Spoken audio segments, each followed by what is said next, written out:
Quand je vous parle de touristes qui se font arnaquer, vous pensez à quel type de pays? Où peuvent-ils se faire arnaquer?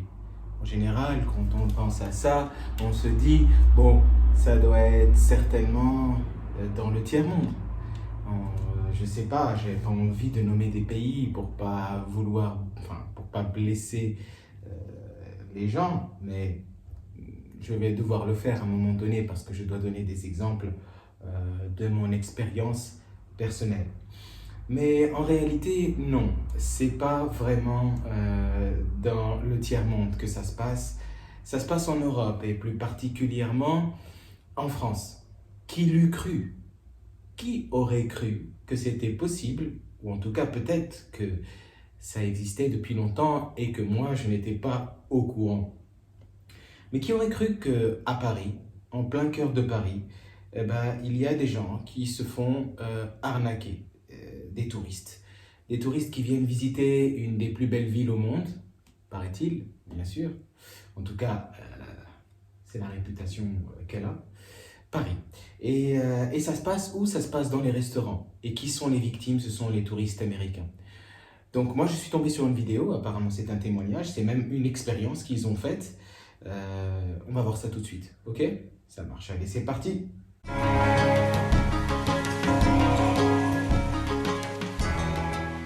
Apparemment, ce qui se passe, c'est que elle s'est fait passer pour un touriste américain. Donc c'est un mec qui s'est fait passer pour un touriste américain. Et on en a un autre qui va l'accompagner, donc qui va aller avec lui. Ils vont faire l'expérience. Donc l'autre, il est français, donc il aura un look de français, il aura une attitude de français, enfin bref, français à 100%, tandis que le touriste américain, donc il va accentuer un petit peu les clichés et ils vont consommer dans le même restaurant. Donc ils vont au même endroit, tous les deux, chacun une table différente. Et ensuite, ce qu'ils font, c'est qu'à la sortie du restaurant, ils comparent leurs factures et le service qu'ils ont eu. Donc, on va voir ça ensemble. C'est parti. Vas-y, c'est parti. On se dirige donc dans un premier restaurant avec une disposition bien précise. On va y entrer chacun seul, pas exactement au même moment. On va s'asseoir chacun à une table différente, comme si on se connaissait pas. Marc va se faire passer pour un touriste français. Et moi, de mon côté, je vais me faire passer pour un touriste américain. On commande tous les deux la même chose. I'm gonna take one lasagna with just water. Water? Oh yeah. Et la première différence, C'est vraiment ouf, ils viennent de lui mettre une carafe, alors que moi ils viennent de me servir une bouteille d'eau qu'ils vont me facturer très cher, sûrement. on demande aussi du coca. Ok, cette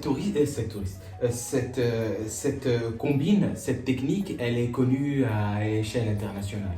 Moi, je suis d'origine libanaise et j'ai vécu, vous le savez, je voyage beaucoup et j'ai vécu dans mes propres pays d'origine, évidemment. Et quand j'étais au Liban, à chaque fois qu'on allait s'installer, je me souviens, j'allais avec mon oncle, à chaque fois qu'on allait s'installer dans un restaurant, la première chose qu'ils font, c'est descendre une bouteille. Mec, j'ai pas commandé de bouteille d'eau. Si j'ai soif et que je veux une bouteille d'eau, ok. Si tu veux m'offrir de l'eau, ok. Mais si tu veux me facturer une bouteille d'eau directement alors que j'ai rien commencé, j'ai rien commandé, je suis pas pour. Et donc c'était un vrai problème ça. Et ils ont l'expérience dans les restaurants de repérer ce type de victimes. Mais bon, par exemple, dans un pays comme le Liban, ils le font automatiquement. D'accord? Ils n'hésitent pas, ils le font directement. Et ensuite, d'ailleurs on va le voir dans la vidéo, si la personne dit non mais en fait moi je veux pas une bouteille d'eau, je veux pas être facturé d'une bouteille d'eau, là il va essayer de te dire ok, pas grave, on enlève la bouteille d'eau, ou alors on peut vous donner de l'eau du robinet, c'est ce qui va se passer dans la vidéo, désolé de spoiler, mais je l'avais regardé un peu avant. Donc en général, c'est ça, c'est une technique très connue, ça augmente la facture directe. Voilà.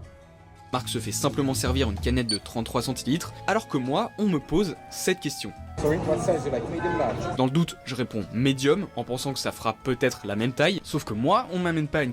Donc là on a compris la douille, d'accord? Donc toi tu prends un coca c'est un coca, donc tu veux juste un petit coca, tranquille, voilà.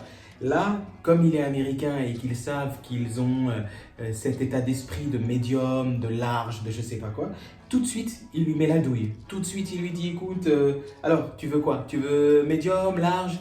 En vrai, le résultat est le même. Il va y avoir une douille. Canette de 33 centilitres, mais du coca déjà servi dans un verre avec beaucoup de glaçons. It's medium? Medium? Ok. Je sens que je vais pas réussir à finir ce coca. Il est beaucoup trop gros. C'est une pinte de coca quoi. Je suis choqué. Bon, maintenant qu'on a bien mangé et qu'on a assez bu de coca pour être diabétique, eh ben on va aller voir Marc pour voir combien lui il l'a payé. Alors? Déjà, pas de problème sur les lasagnes. Par contre sur l'eau, Ok, donc là on voit clairement lasagne, maison, donc 16, tout va bien. Ensuite, petit coca, et Cérélia 50 centilitres, donc medium coca. Donc Cérélia c'est l'eau, voilà, ils lui ont compté l'eau, ils lui ont rajouté au lieu du petit coca un medium coca, truc de ouf. Donc 23 hors taxe de 1, ok, 28 pour le curry et 23 pour le Frenchie. je crois que j'ai un petit truc en plus sur mon ticket. Moi j'ai demandé de l'eau, ils m'ont servi une carafe d'eau, c'est tout. Voilà, donc toi ils t'ont servi une bouteille d'eau à 6 €. Ok, maintenant rappelez-vous du coca qu'on a servi à Marc et qui faisait 33 centilitres. J'étais choqué, le coca, 6 €. Alors oui, ça fait cher et rappelez-vous, moi on m'avait servi une pinte de coca, Ah ouais, sauf que évidemment, elle coûte pas le même prix, hein. 9,50 € plus précisément. Ok, donc voilà, 9,50 € pour le coca, la bouteille d'eau à 6 €. Enfin voilà, vous avez compris le concept. Donc l'objectif c'est ça, c'est de douiller avec des petits trucs en plus comme ça. Moi je connais aussi ce genre de trucs, désolé de devoir citer, mais ça se passe souvent au Maghreb, donc Maroc, Tunisie, Algérie, particulièrement la Tunisie, étant moi aussi je suis d'origine libanaise et tunisienne, je fais des allers-retours en Tunisie, donc je me balade évidemment et je vais dans les restaurants, les cafés ici, les cafés en Tunisie. En général ont du succès, hein. Les gens consomment beaucoup de café, vont beaucoup au café, et ce genre de pratiques je les connais ici, donc là où je suis actuellement, donc en Tunisie. Et du coup, en fait, on se sent trahi, on sent qu'on est en train de se faire pigeonner. Après, quelques euros près, ou quelques dinars près, ou quelques dollars près, c'est pas très grave, mais quand ça s'accumule et tu vois qu'en fait on se fout de ta gueule et qu'on essaie juste de t'arnaquer, c'est ça le problème. Et je suis vraiment quand même étonné que ça se passe comme ça à Paris. Quand même, ils font du chiffre d'affaires, il y a du monde, il y a de la fréquence, t'as pas besoin de faire ça. Je comprends pas, mais bon.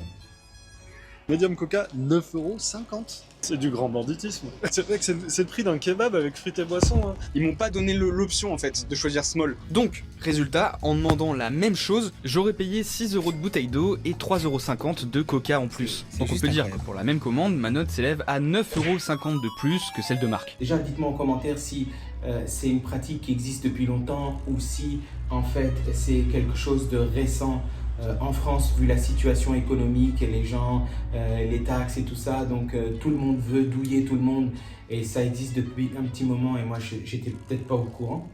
On verra par la suite que aussi il y a d'autres types d'arnaques, comme par exemple l'histoire du pourboire, parce qu'aux États-Unis apparemment le pourboire est devenu obligatoire partout, et maintenant même quand tu insères ta carte bleue et que tu veux payer ton addition, ils te mettent automatiquement un pourboire. Apparemment en France ils le font pour les touristes américains parce qu'ils savent que c'est dans l'état d'esprit américain, mais en réalité c'est illégal, c'est interdit, ce n'est pas obligatoire. En tout cas dans la vidéo ils en parlent. Je sais pas, dites-moi ce que vous en pensez. Est-ce que finalement c'est rien, c'est quelques euros et puis on se dit bon c'est pas grave. Est-ce que c'est grave parce que c'est vraiment se moquer des gens? Je sais pas ce que vous en pensez. Moi personnellement j'ai jamais accordé une grande importance pour ça. Je reçois la facture, et d'ailleurs c'est peut-être ça le problème. Donc je reçois la facture de l'addition, pardon, et je paye directement. Voilà, c'est tout. Je réfléchis pas, je vois, je réfléchis pas. Même quand il y a une erreur, une petite erreur, je réfléchis pas. Mais quand ça devient grave, évidemment que c'est un abus, qu'on était sur un truc à 20 et que je me retrouve avec 60, c'est clair, mais bon, ça n'arrive jamais. Eux, ils font ça en fait. Ils font des petites sommes, ils accumulent ces petites sommes et effectivement quand on prend du recul, on se dit oui peut-être que ça fait vraiment du chiffre au bout d'un moment quand tu fais ça à quasiment tout le monde. C'est triste, c'est triste. Dites-moi ce que vous en pensez en commentaire et puis je vous dis à très bientôt les amis, ciao.